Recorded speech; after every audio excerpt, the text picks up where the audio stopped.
Welcome to Wheeler Dealers. Our mission is to save classic cars that are past their best. I track down the motors. And I work day and night to give them another chance to shine. And then we sell them on for a profit. Well, we hope. Now, this time I'm grinning because we're on the hunt of one of my favourite all-time 4x4s. This car has been in continuous production for decades. The G-Wagon is a one-off. Hand-built in Graz, Austria, designed originally for military use. It's been one of the world's most successful 4x4s throughout its 32 years of production. The Geländewagen, that's German for cross-country vehicle, uses the rock-solid Mercedes petrol and diesel power plants. It survived expeditions in minus 65 degrees and won the Paris-Dakar Rally in 1983. This rough, tough car is now very popular with rappers and Hollywood celebs. Perhaps that explains the astronomical prices. A 2012 model cost around £80,000. OK, look, here's the first bit of advice. If you're ever going to go searching for a Mercedes G-Wagon, please, please make sure you have the world's deepest pockets. I just can't believe how much this car holds its value. It's like putting your money into Fort Knox. There's a car here, 1999, and it's £27,000.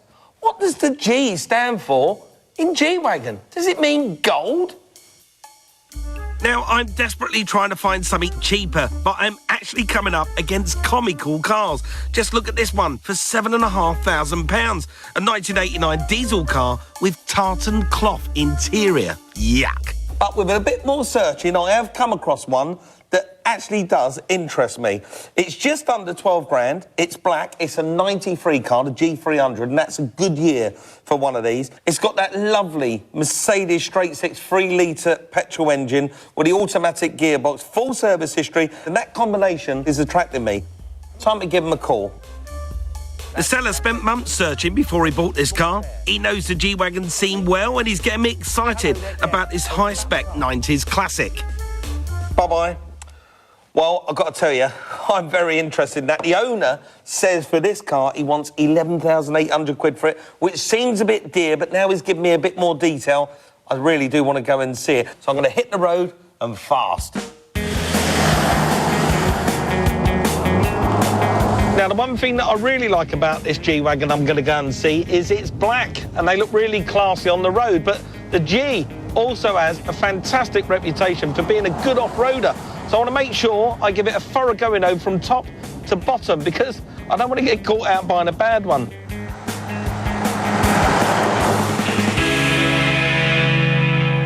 Very nice indeed. This looks like the place. Now, unfortunately, Matthew, who owns the car, he's not here.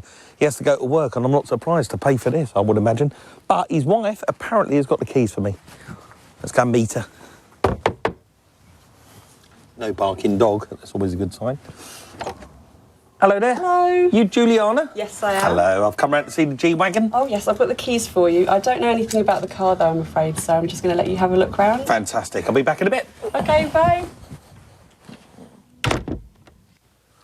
Wow, there it is, the G-Wagon. I'll tell you what, doesn't it look smart with these wheels on it and this side step? Very nice indeed. And although the design is decades old, somehow it still looks, well, current, doesn't it? Now, he told me on the phone about this front bumper. Let's have a good... But he didn't tell me about that. That's going to need doing. But the front bumper is damaged at the front and it's been hand-painted, so that'll need addressing. The grill's nasty. Somehow, the front of this car needs a bit of a facelift, doesn't it? But the interior looks smart. Look at that. Very nice indeed. Wow. Look at that interior. Absolutely glorious. I love Mercedes from this period. Look at that headlining. Absolutely superb. And I can guarantee every knob, switch and button in this car will feel like it was installed yesterday. Let's give it a go. Nice, crisp, precise, positive action. Exactly what you want out of your motor. This was the golden age for Mercedes. They certainly knew how to build them. Now, inside, it looks all right. Rear seats are good. Passenger seats OK. The carpets are good. The centre console, that's a bit damaged and a bit scratched. People have put bunches of keys down on there, so that will need doing. And this driver's seat, it's looking a bit worse for wear. There's some mark and damage up there. And this bolster's got some damage in it, and that will need repairing. Let's see what it sounds like.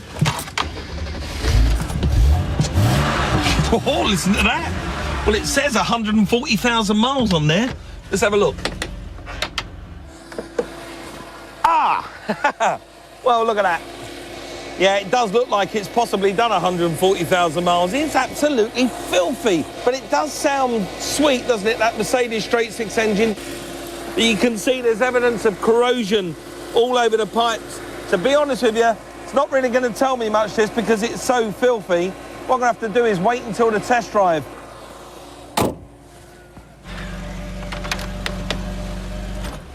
Look how straight it is, this car down the side. It is absolutely lovely, isn't it, for its age?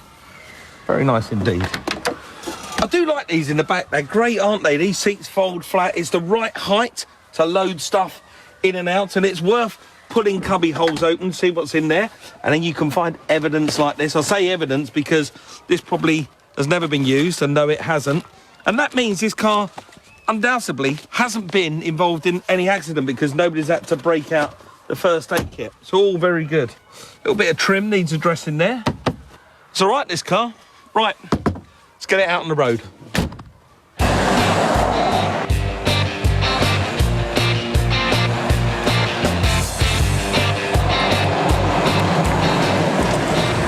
Well, I've been hooning around a bit in this G, and I've got to tell you, I'm really enjoying it. This straight six engine up front is silky smooth, and it pulls really nicely. And the gearbox, that's brilliant too. The kick down, oh, that works lovely. There's no funny noises coming from either the suspension or the steering. Do you know what? It's one class act.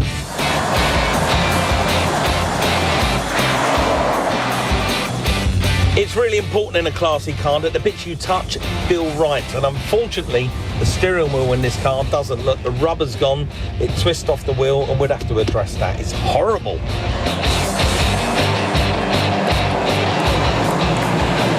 Well, I think it'd come as no surprise that I really do want to buy this G-Wagon. But what's it worth? Well, he's asking 11,800 quid, which, to be honest with you, is a bit too speculative in this market. But I still want to buy it, so what I'm going to do is nail it back to his house, jump on the phone, and see if I can crack a deal.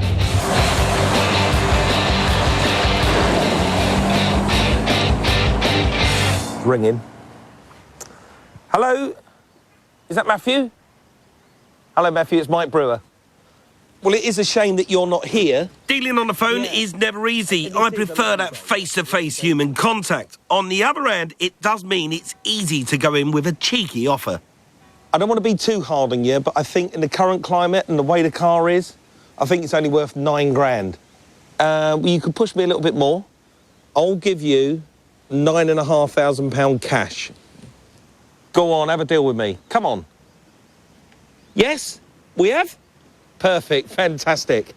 Yeah, I'll be in touch. Bye-bye. Brilliant! Just bought myself a G-Wagon. Tooling around this dual carriageway, you can feel just how good this motor is. It doesn't feel like a great big 4x4. It feels like a proper Mercedes cruiser. This car is all about one word: quality. Now, I know what you're thinking. Nice car, but how are you going to add any value to it? Well, if you look at the current model of the Mercedes G-Wagon, it's fundamentally the same as this one, with a few subtle differences, like the grille at the front, the lights are different, and some other little bits and pieces. And the good news is, all of that stuff is interchangeable with this older model, so we can bolt it all directly to this car and make it look a lot more younger. And I reckon if we get it right, we should be able to sell our G-Wagon for 13 grand.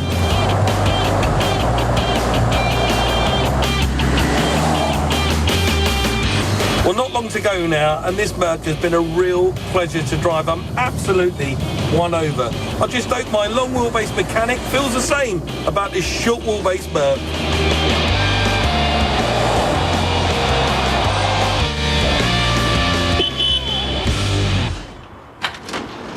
Oh, look at that. How you doing, son? You all right, Ed? I'm all right, mate. This Great is cool, to see isn't you. it? Oh, you like it? Well, it's very rugged, isn't it? It's very kind of urban and, I don't know, tough. I'm glad you said all those words. These are so in at the moment. The Mercedes G-Wagon, they're really in vogue. I'm so pleased I got us one at last. And it is a cracking car. Do you like the look of it? Well, it looks really tidy. I mean, I love the wheels. They're pretty cool, and the lovely chunky tyres and stuff. But, I mean, is there much to do? There is a little bit to do, yes. course. This car's had a little bruise once or twice in its life. There's one down here on the front bumper. Okay. Unfortunately, that's a double skin bumper, so you can't repair that. So you're actually going to have to replace that? I think you've got to replace the front bumper. Maybe a little bit of paint and stuff could be done. Exactly. And I think while you're there, why don't you, because you've got the front of the car coming off, obviously, why don't you change this grille at the front? OK, and give it a bit of a facelift. Bit of a facelift. Do you know they still make this car today? It's still a modern-shaped car that they make today, and all the parts are retrofit, so you can get a nice new grille for it. They're slightly different from these. Give it that little modern lift. Cool. And what about the headlights? Do they still do an uprated one of those? Headlamps are the same. Unfortunately, this one's a little bit loose. OK, so I have to fix that as well. So OK, you need to repair. So it's going to have a nice little, new face. It will have a new face. Groovy, actually. Yes? Happy with that? Yeah, that's nice. Good. Well, you're happy so far.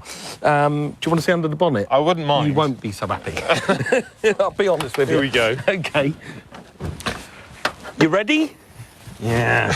Oh, mate, that is in a right old state. And if it's like this in the engine bay, what's it like underneath? Did you bother to look? I didn't bother to look, no, because, the people seemed OK, and these cars are really rugged. They do go off-road, they can cope with absolutely anything. I bought it in the countryside. It was a muddy farm tracks all around, so they're going to spray up inside the engine bay. Yeah. And yes, I admit, it's absolutely filthy. But I think with a really good steam clean, it'd be all right. Well, I think there's quite a few things that are going to need attention in here. I mean, straight away you can see kind of radiator hoses of parish and stuff. I think once you've blasted off all the dirt, you're going to find loads of other stuff as well. No, you won't. No, you won't. Look, the German army, they drive these around, and they don't drive them around if they're going to break down, do they? They are rugged, strong and reliable. Just give it a clean, get it looking sparkly, because I'll tell you what, to sell this car on for top dollar, and they do make some good money, these, we're going to have to make sure all this looks nice and bright. Yeah. OK, fine. Fair enough. Cool. Have a look inside. There you go. What do you think of that, then? Well, it's kind of basic, but it's definitely tidy. You like it, yes? Good. Well, I tell you what, I absolutely love it in here. There's something about the period that I really like. Everything inside this car works. Do you know what I mean? Because back then, Mercedes really knew how to build a car. Everything's got a really nice, satisfying click. One thing, though, that does let it down is this steering wheel. And this is important because this is something that you grab and you're holding on to all the time. Look, it's come away. Yeah, so the foam's actually separated from the steel centre. But, I mean, looking at it, I mean, that looks the same as an old Sprinter steering wheel. It's the same with the light switch. I reckon perhaps Mercedes are using a lot of these parts across their range. So maybe there is a more modern kind of whizzy version that we could actually replace this with. Exactly the words I want to hear. Modern whizzy version. Something that we can add to the car, That's what I want to do, add to it. But keep its authenticity. Other than that, it's great, isn't it? Look at the headlining, really nice. The seats, they're a little bit dirty and a little bit threadbare, but they can be come out and they can be cleaned, can't they? Yeah, maybe we could do something with them. Repaired. There's a little nick down here, isn't it? So I think we could, sort of do some repair work on that as well. Carpets are good, they just need a clean up. One thing that does let it down is this centre console down here. This has been scratched and damaged, and I think you need to take that out and really give it a good old buff up. Well, the thing is, woodwork isn't exactly my forte, but if it is genuine wood, like solid wood, then maybe a French polisher could sort it out. A French polisher on a car show. There you go, it's a first, isn't it? But that'd be fantastic. You can sort that out, get it looking nice inside here, because I'll tell you what, they're all the rage at the moment, and whoever sits inside this cockpit, and if he enjoys the experience, they'll have the motor. Okay. Right, let's show you something down the back. Cool. Well, Ed, if we're going to make the front of this car look more youthful, we need to do the same round the back. And one of the ways we can tackle this is with the rear lights, because you can buy an LED kit for these. That would be very smart, actually. Very cool, nice. Eh? Yeah, cool. Actually, we've got quite a few jobs to do after all. There is quite a few jobs, but if we're going to drag this 20th century dinosaur into the 21st century, you need to give the front of this car a facelift. Sort out the engine bay. You need to sort out the interior and change the steering wheel, and you're going to have to do these rear lights. But I know if we get it right, we can maximise the amount of Deutschmarks we can earn out of this motor. Better get it in the workshop. Let's do it. Cool. I always get a bit concerned when Mike brushes over something on a car. Fair enough, it was parked on grass when he looked at it, so it wasn't so easy to check for oil leaks. But I wish he tried just a bit harder, because this vehicle's only been on the road for a short while, and there's already a small pool of clear oil underneath it. And that usually means trouble. A 19-year-old car is always going to have a few little leaks, but this one is growing fast. I need to find the source and troubleshoot the problem. Looking around under here, the car does at least look very solid and clean. No signs of off-road use, which is good news. Not so good is that the oil leak appears to be coming from near the transfer box. Now, at first glance, that could be pretty bad news. This is the transfer box. It's a pretty important part of any four-wheel drive vehicle. You've got the drive coming from the engine through the gearbox, then through a little drive shaft at the top there, then into the transfer box, then through a series of cogs and gears. That's then distributed to the rear axle and the front axle. So pretty critical. So to see an oil leak could mean you end up with some pretty expensive repairs ahead. The oil is clearly on the transfer box, but that doesn't necessarily mean it's coming from the box. And a bit of further investigation reveals the real source. Now, coming around this side of the transfer box, I can clearly see where the oil is coming from. It's actually washing off the dirt that's coming out so much, and it's coming off the speedo drive. So clearly there's some oil seals, perhaps, that may have failed inside there. But before I start taking it apart, though, I think I really should give it a bit of a clean. The speedo drive measures revolutions within the transfer box and translates them into the speedometer reading you get on the dashboard. If the oil seals in the drive have worn, then they'll need replacing. Thankfully, it's a much cheaper and less time-consuming job than swapping a transfer box, which would have taken me about 10 hours. I need to disconnect the speedo drive to really understand what's going on under here. Well, the speedo drive is out of the car, a little bit cleaner now, and you can see inside here, got the little gear which can be driven by that transfer box. Ultimately, it's going to end up going to the speedo via this little sender here. Let's pull this apart and undo that. Obviously struggle with access on the car itself. I'll just pull that shaft out there. There we go. So there is actually a seal, and there seems to be one just on the top here. It does look slightly deformed, so just in case, I think I want to try and replace that, just because you never know, there might be some oil leaking out of there. But there really should be another seal. So let's have a little look. There we go. So there's actually one inside here. I can see a little slot, like a kind of a gallery, which is where an O-ring should live, but there is no O-ring. And I'd be pretty sure that that's why so much oil is actually leaking out of this part. So if I can get hold of that seal and the other seal, I reckon we can fix this. Luckily, I've got a Merc dealer nearby and the parts are very easy to come by, but they're twice as much as I'd expect to pay. Our brand new seals have turned up, only took a couple of hours, did cost £15 though, but they are genuine and they are going to solve our problem, so well worth the money. The first seal is simple to locate inside the speedo housing. The second gets a good coating with all-in-one oil and it slides into place quite easily. But it's a tight fit, designed to seal, so here's a good bit of advice. I'm using an undersized socket and gently tapping it to force the oil seal evenly into the speedo drive.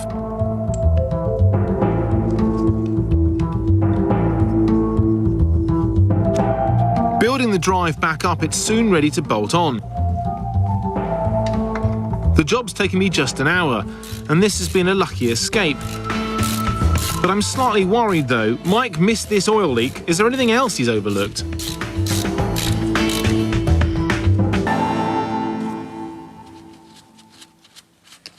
Well, that is a real relief. We've sorted out our oil leak for £15. Now, if we'd had to replace our transfer box, a second-hand one would have cost £1,000, so we've definitely got off lightly with this one.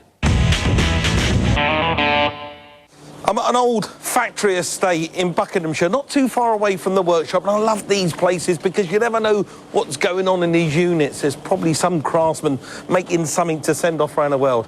However, I'm after a guy called Andy Roberts, who hopefully is going to breathe life into the scratch centre console of our G-Wagon.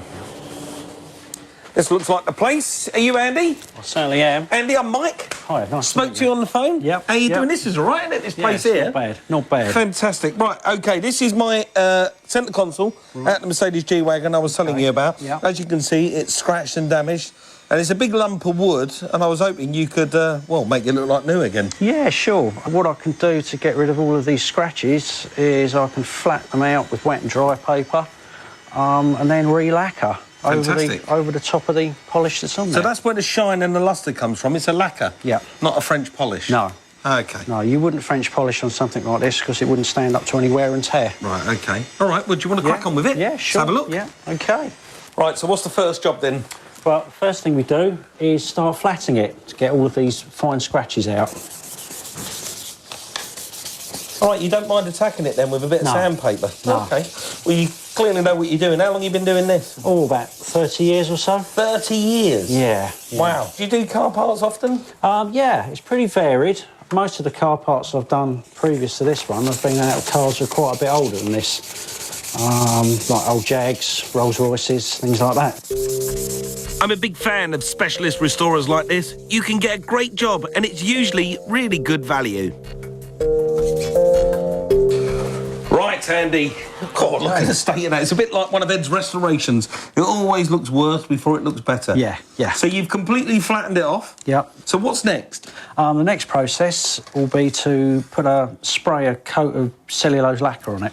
How long does that take to dry? Well, once it's been applied, it'll only take about 15 to 20 minutes to dry. And how much is it going to cost? You're looking at around about £150. 150 quid, which when you think to replace that on a G-Wagon today is going to be a fortune, isn't it? Yeah. The lacquer goes on fast and dries fast too, but it needs about 4 layers to build up a shine that's suitable for a Mercedes. Between each of those coats of lacquer, Andy will flat back the surface. In all, it will take 2 days to complete the work. This G-Wagon is all about keeping the part spend really low, and I think 150 quid is good value for money. Now, looking under here, it's pretty clear that our big G has been off the beaten track a few times in its past. You certainly don't get this much muck on top of an engine by popping down to the shops or doing the school run. So it's my job to make sure that the inside of this engine bay is as spick and span as the outside of the car. The engine bay is going to be drenched with water, so this battery needs to come out.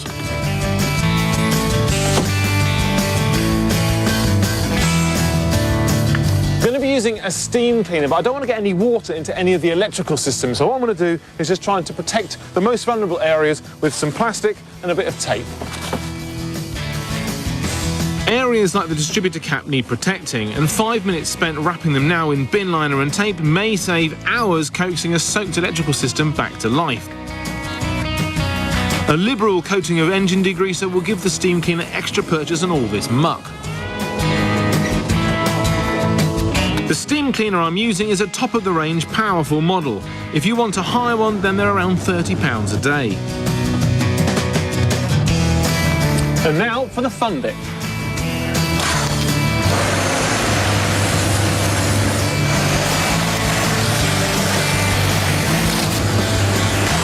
The dirt is certainly shifting, but it's not until I've got the car dried out that I'll get to see what condition the engine bay is really in.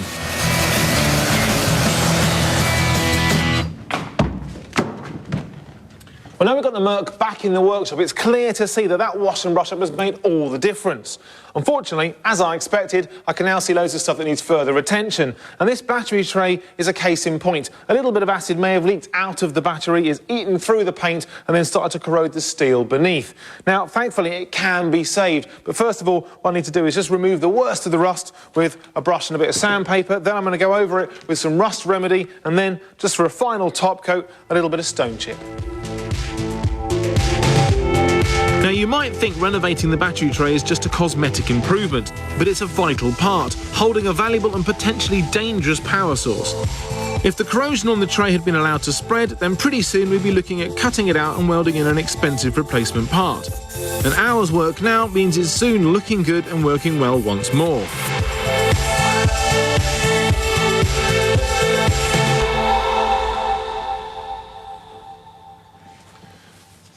Now, another thing that needs attention is this top hose here. You can see that it's quite perished, and of course when the engine's hot that's going to be under pressure, and if it was to burst because it's too perished, then of course you end up overheating potentially, and you might even damage a head gasket, which is not cool. So it does need to be changed, but the advantage of that is it's also going to complement our nice shiny engine bay. Now, if the top hose is gone, chances are the bottom hose might be at peril, but actually it looks rather like it's been changed more recently.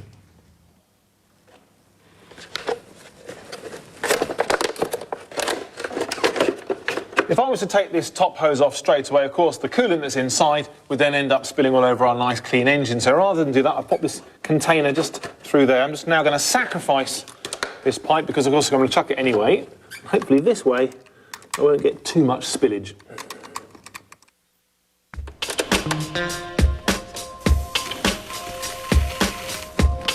With the coolant drained, I can loosen the Jubilee clips and pull off the pipe. The new top pipe cost £19, not bad for an original Mercedes part. No point using anything aftermarket on such a vital engine component.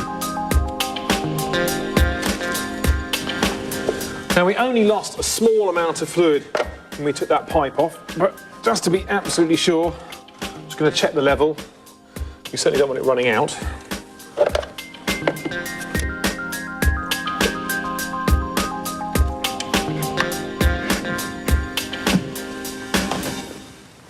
Now, the last little detail which is rather bothering me is the top of this rocker cover. It should be a nice even black all the way along its top, but unfortunately back here you can see this kind of looks like, it's almost like a kind of varnish that's gone off. And that's kind of what it is, because when this car came out of the factory, Mercedes covered it in this kind of waxy lacquer just to protect it from the environment. And of course, some of it is on the engine, and now, as it's got a little bit older, the heat from the engine, it's discoloured and gone a bit crispy. It just looks a little bit untidy. So rather than actually rubbing it down and painting it, I'm just going to try and clean it off with a bit of cutting compound.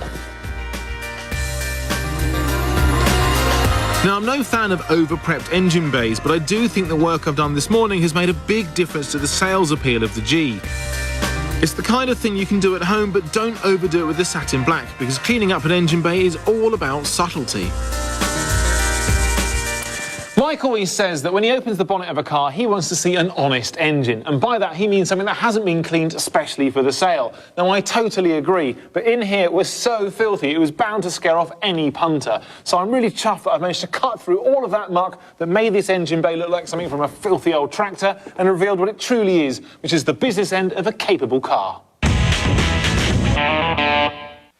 That's what I like to see, a man hard at work. How you doing, buddy? I'm all right, actually, just kind of admiring the results, really. Well, I'll tell you, they're great, aren't they, the results? Look how clean the engine is. Please tell me that when you got rid of all that farmyard crud, that underneath our Mercedes engine was 100% fighting fit. Well, the engine is actually fine, but when we drove this car into the workshop, it did develop a bit of a pool of oil underneath. Wow, I don't remember seeing that. Well, I was really worried it was going to be the transfer box, but it turns out it was just a couple of seals on the speedo drive, so we're OK. I'll tell you, that's a lucky save. Can you imagine how much a transfer box would be for one of these? For instance, you know that bit of the wooden centre console you give me? Yep. Yeah? How much do you reckon to replace one of them? I reckon genuine Mercedes, maybe 500 quid. 500 quid would be quite expensive, wouldn't it? Well, you could almost double that. £900. You're joking. Tell me you haven't bought one of those. I haven't, but I've done something else. I took the one that you give me to a wood restorer's, and look what he's done to it. He's flattened it off, polished it. It looks lovely, doesn't it? That is really lovely. It looks actually almost as good as new. How much was that? That was only 150 quid. Now, that is a bit of a bargain, isn't it? And that meant I had some money left over so I could do the grille on the front, get replacement, and those LED lights down the back. So I got my next job. Cool. I've wasted no time in getting the front-end facelift parts to the paint shop. We're on a mission to facelift our Mercedes, and Mike has managed to source the main bit to do it. This is a current model grille. It's much more contemporary than the 19-year-old model we've currently got attached to our car, and it should bolt straight on. I'm going to get it painted that lovely metallic grey that the rest of the car is, and while I'm at that, I thought I might as well do these front headlight surrounds because they were looking a bit tired, but also the original rear bumper. Now you can see they've all been primered ready for the top coat. I've got one more addition just here, which is our replacement front bumper, because the original one was a bit too mangled to fix. Now the idea is to paint them all exactly the same grey to get that lovely colour-coded look that should really freshen up our Mercedes. Well, it's all ready. I best get out their way.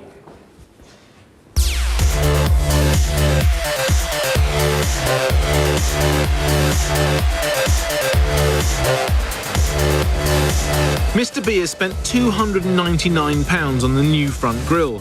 For once, he's decided to go for an aftermarket part because it's about £100 cheaper.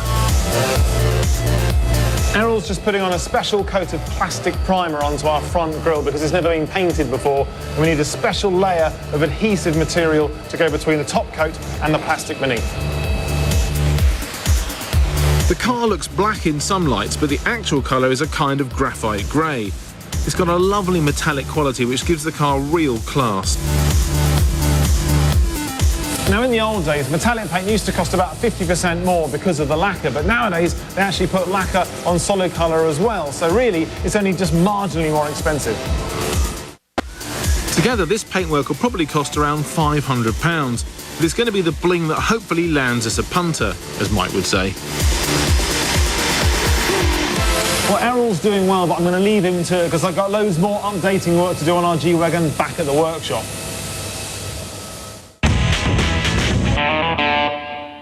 Now, our G-Wagon sports the older, more traditional light unit, but luckily we've managed to source this rather natty-looking LED version. You can see it's a lot tidier to look at, but also it gives a much better quality of light, so you get style and safety in one unit.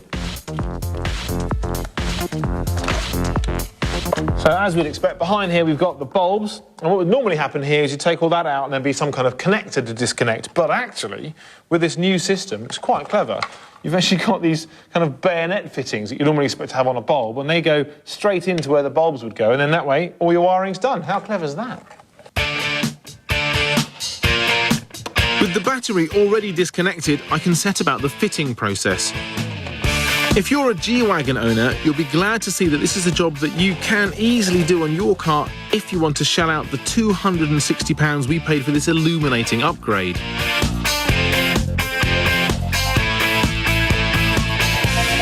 Look at that, they fit perfectly, nice bit of bling as well. All I need to do now is reconnect the battery and then I can test them. It's that moment of truth once again.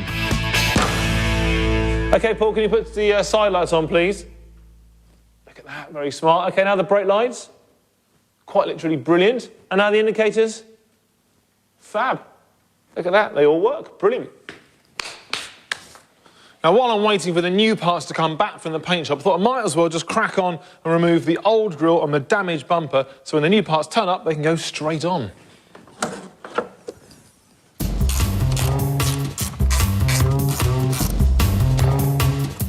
I'm expecting the freshly sprayed light bezels, grille and second-hand bumper to arrive at any time, so I'm keen to get this stripping down, done and dusted.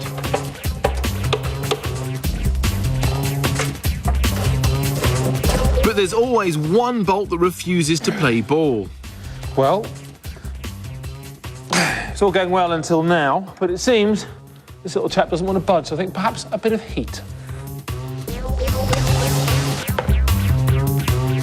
Access for tools is good. The G is a heavy-duty hand-built motor, and I love it because anyone with a decent toolkit can get to grips with it. Sure, parts prices are high, but if you can tackle a job like this at home, then you can save at least £100 on labour. That's much better. All right, Paul, nearly there. Can you give us a hand, please, mate? You got it?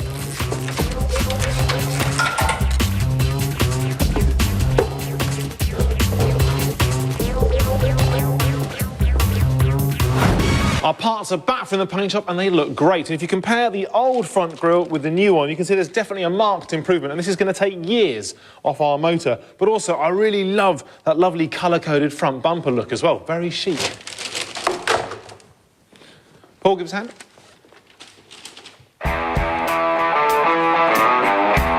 The front bumper is first on. It was a second-hand part, but still cost 500 quid. But I sold our old one to a green laner for 50 quid, so I made a bit of money back. Next is the facelift grille. I'm slightly nervous this non-Merc part will need a lot of fettling, but it goes on like a dream, and I sold the old grille for £40 online. Well, that looks very smart.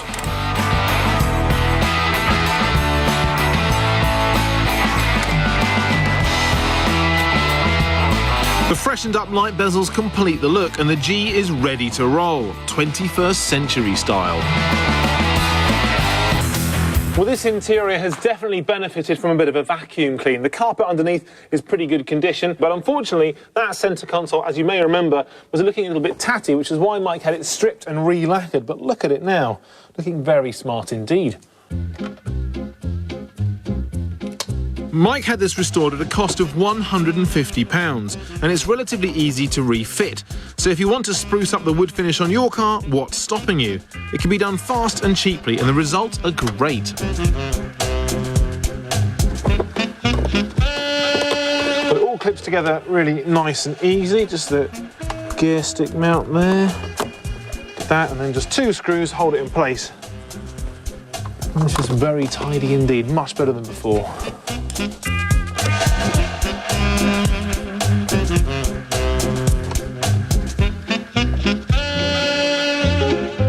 But something else that's letting down this interior is this old steering wheel. It's seen a few miles, and what's happening now is it's starting to sort of break down. If you actually grab hold of this, you can actually spin the foam outer around the steel core, and that's not supposed to happen, and clearly we have to change it. Now, I couldn't get hold of one from a G-Wagon, but did manage to find one from an old E-Class, because they actually have the same fitting pattern, which is fantastic, and it was only £50. Removing it is quite a straightforward job if you follow my easy steps. So first top tip is to make sure that your steering wheel is heading basically dead ahead before you take it off. And that way it's going to be easy to align with a new one. Next top tip is to make sure you don't take the nut all the way off first. So make sure, again, you've got your steering wheel straight, and then get your legs behind if you can. And then this way, when you pull off the steering wheel, you're not going to smack yourself in the face. Now I've loosened off the wheel, I can finally remove the retaining nut and lift off the old part. The new leather-bound steering wheel is a real step up in quality, giving the driving seat experience a much-needed freshening up. I'll just check the horn still works. Well, this feels and looks much better, and talking of something that looks much better, it's just turned up at the workshop. Now, these seats were covered in loads of marks and snags and even some slightly more serious damage. Now, we're never going to get them perfect, but I did manage to find a company on the internet who do seat refurbishment. And they did charge me 300 quid, but they've done a pretty good job and they saved me a whole load of time.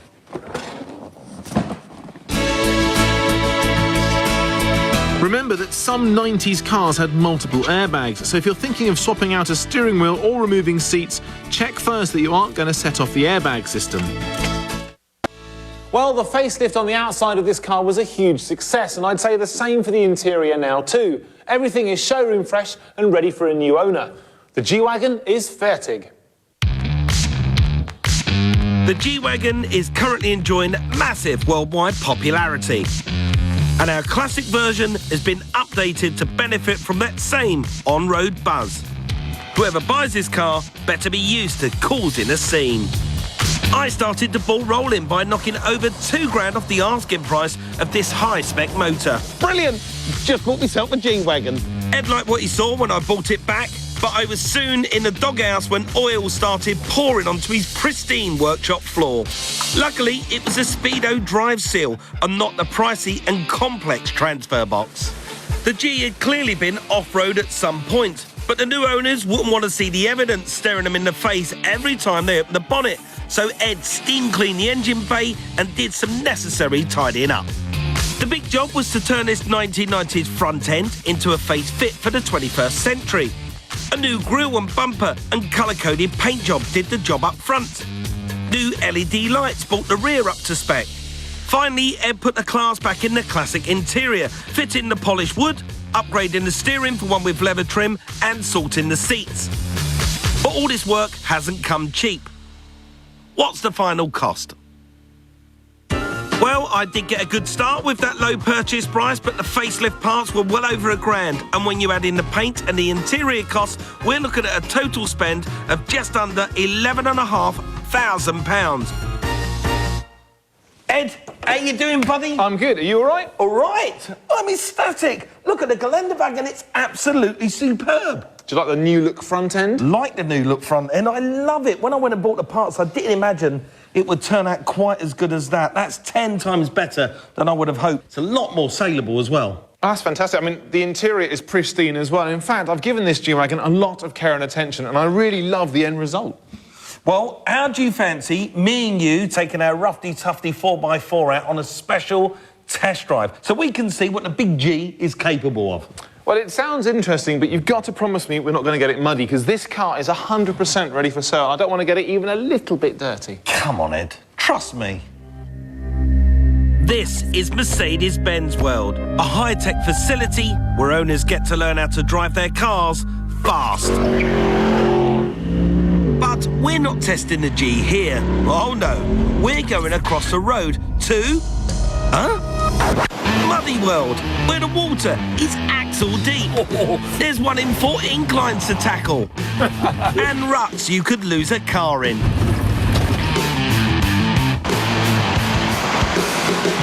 Come on, Ed, we couldn't let a legendary off-roader like this go without giving it a proper bit of mud plug-in. So I do apologise because this immaculate motor is going to get pretty dirty. Well, it is a lot of fun being bounced around on this specially made off-road circuit, so I don't mind too much, but on the way home we will be finding a garage with a jet wash, and it won't be me doing all that big clean-up. I totally agree. I'll get Paul to do it.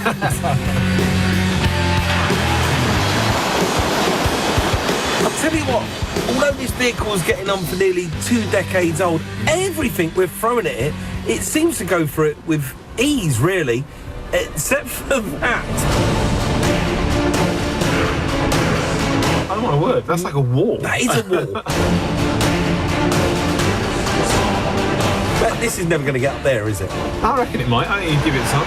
Yeah? Faith. Yeah. OK, well, let's give it a go. Nice and steady. Nice and gently. Let's use the power of this fantastic Mercedes four-wheel drive system and the engine. Come on, Kai, you can do it.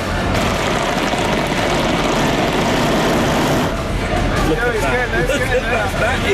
That is brilliant. Absolutely amazing. It feels like you can go anywhere. It's awesome. You could conquer the world in this G-Wagon, couldn't you? That was brilliant, wasn't it? Wow. Very good. I love it.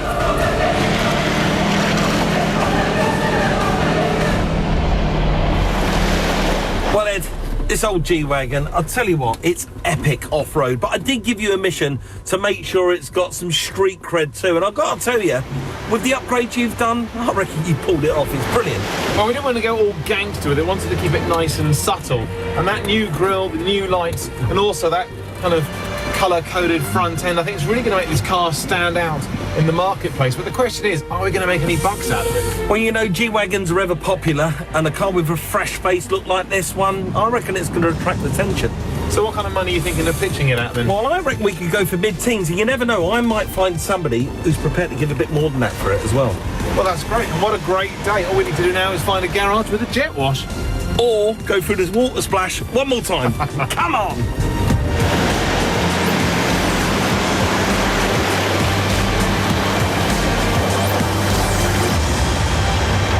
Well, we did get the big G polished up after that day of mud plugging. Doesn't it look great? Do you know what? I thought at 13 grand, this thing would fly out the workshop. But to be honest with you, calls have been a bit thin on the ground. I've had 4 offers so far, and they range between £9,500 and £10,000, and that's just not good enough. When I was beginning to lose a bit of hope, a little ray of sunshine popped into my inbox. I've had an email from a guy called George. Now, George lives in Cyprus, and he's offered me £12,000 for the car with a £2,000 cash deposit, and you can't say fairer than that. So I've got some good news for you, George. The car is yours. The G-Wagon is sold. A sale price of £12,000 gives us just over £500 profit. I hope for more, but at this stage, I'll take any profit I can. And I wish this chap, George in Cyprus, all the best with a cracking car. If you want to see us tackle more big challenges, turning rusty wrecks into shining classics, then join me and Ed soon on Wheeler Dealers. Ta-ra!